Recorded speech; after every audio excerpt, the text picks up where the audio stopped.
Welcome to Live Law Explains, a series for you to make sense of complex legal concepts, cases, and issues without the confusing legal talk.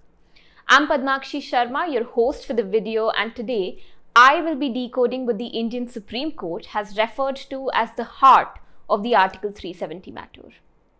As we all know, nearly 4 years after the central government revoked the special status of Jammu and Kashmir under Article 370 of the Indian Constitution, the Supreme Court has recently reserved its judgment in the long-pending case challenging the Union government's decision after hearing the matter for 16 extensive days.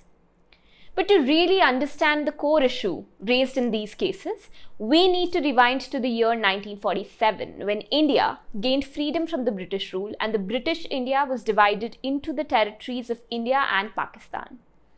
Alongside this monumental shift, the instrument of accession emerged as a very, very important element.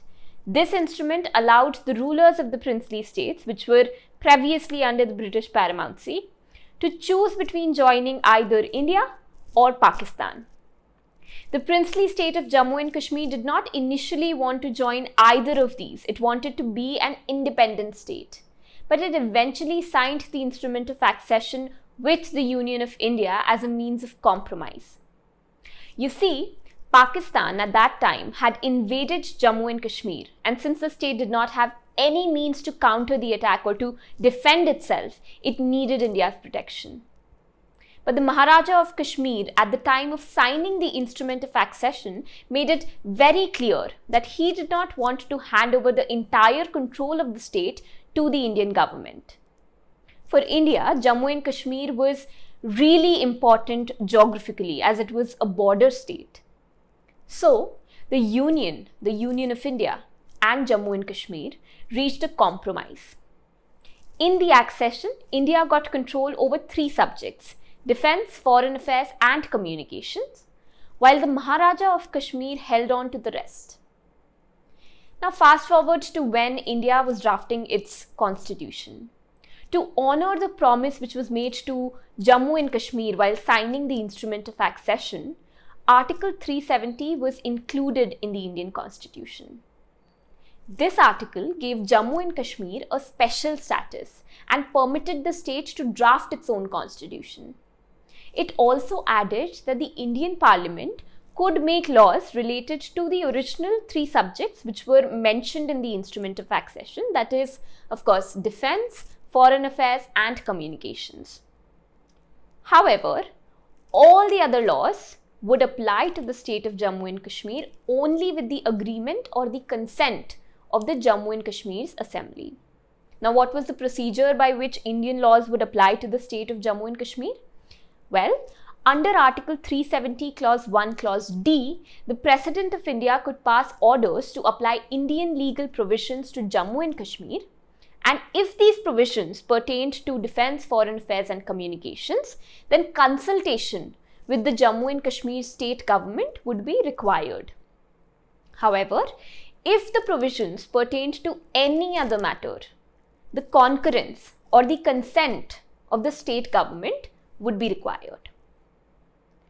As a result of the special status of Jammu and Kashmir, the Constituent Assembly of Jammu and Kashmir was framed in the year 1950, and that assembly was given the task of framing the constitution of Jammu and Kashmir.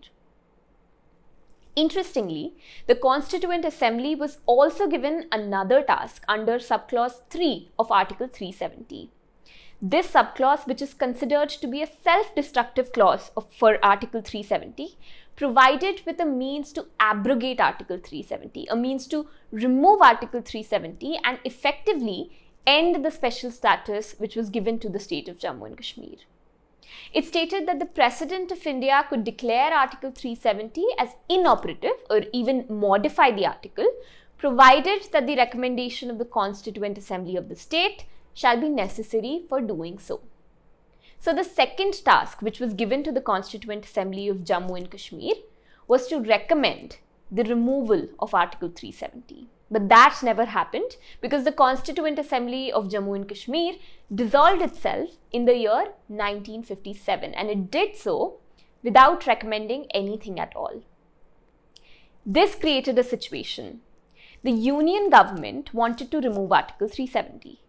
But Article 370 could not be removed without the Constituent Assembly's recommendation, because note the words in Article 370 Clause 3. It says that the recommendation of the Constituent Assembly of the state shall be necessary before the President declared the article inoperative. However, the Assembly no longer existed.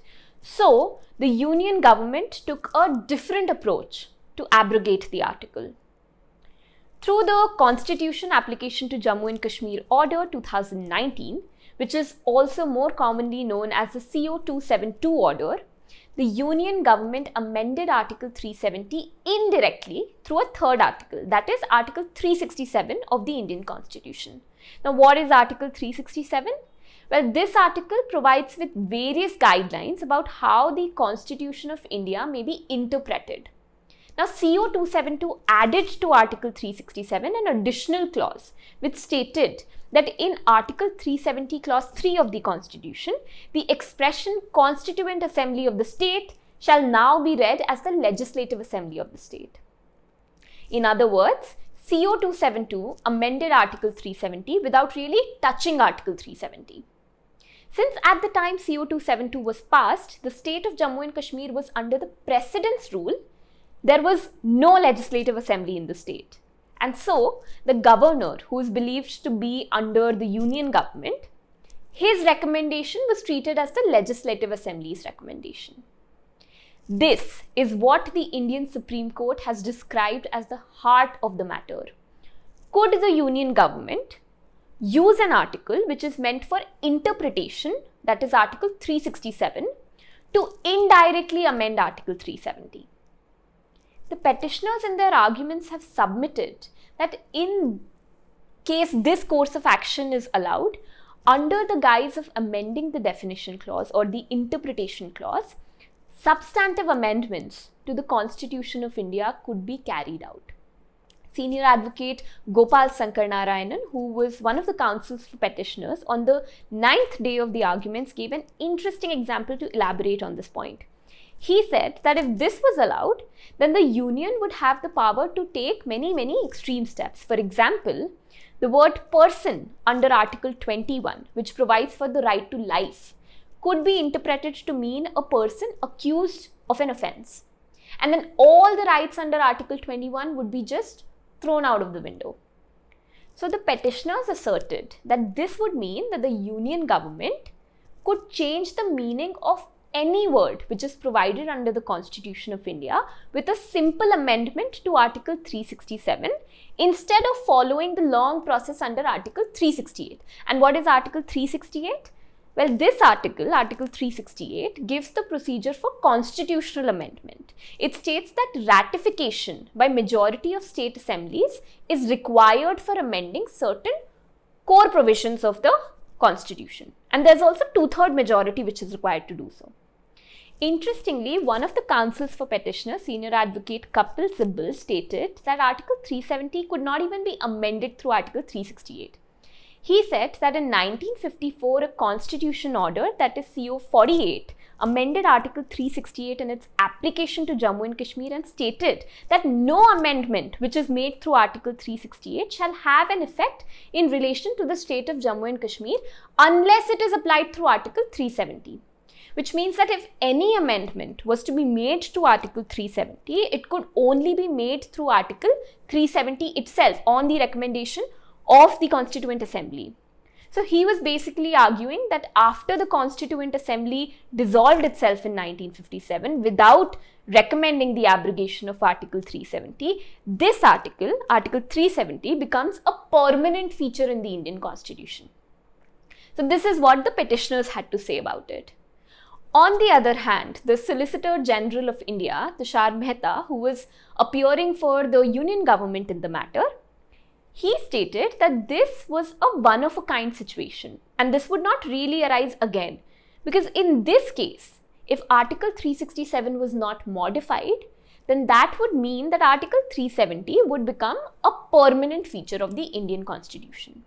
Because the Constituent Assembly, as I already mentioned, That was already dead. It had died in 1957 itself. So without it, Article 370 could never be modified. And therefore, the government had to take the 367 route and modify how the article was read.